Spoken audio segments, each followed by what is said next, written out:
Magluluto naman tayo ng chicken sotanghon. Nagpainit na po ako ng kawali. Yan na po natin ng mantika. Lagay na po natin yung mantika.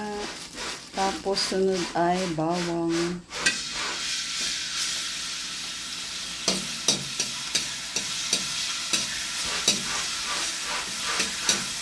Tapos lagay na rin po natin yung sibuyas. Isa-gisa lang po mga kamadam bakar. Yung bawang at sibuyas. Kapag naamoy mo na yung mabangong aroma, sunod po natin yung manok.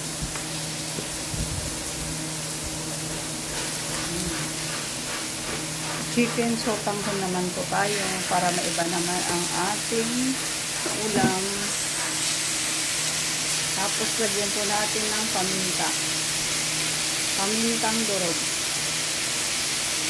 Mas maraming paminta, mas masarap at mabango. Tapos lagyan natin ng patis. Para kumatik yung lasa. Tapos halo-haloin.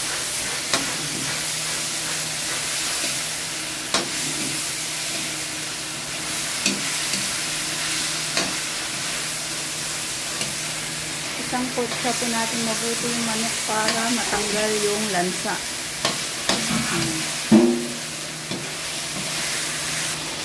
Halo-haloin po ulit natin.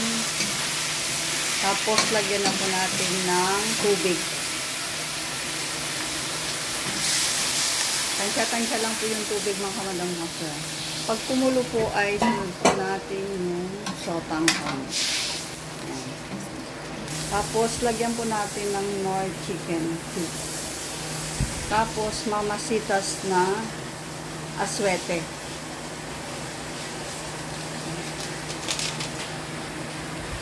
Tapos, halo-haloin.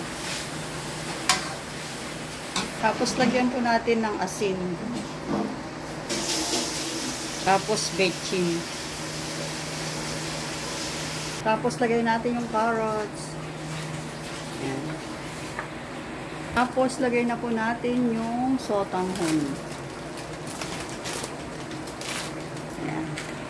Tapos, halo-haloin lang po.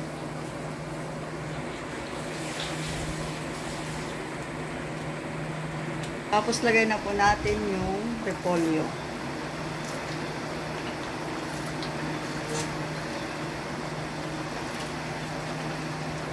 Tapos, halo-haloin.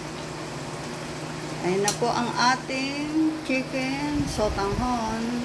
Luto na po. Kain na po tayo. Thank you for watching. Bye-bye.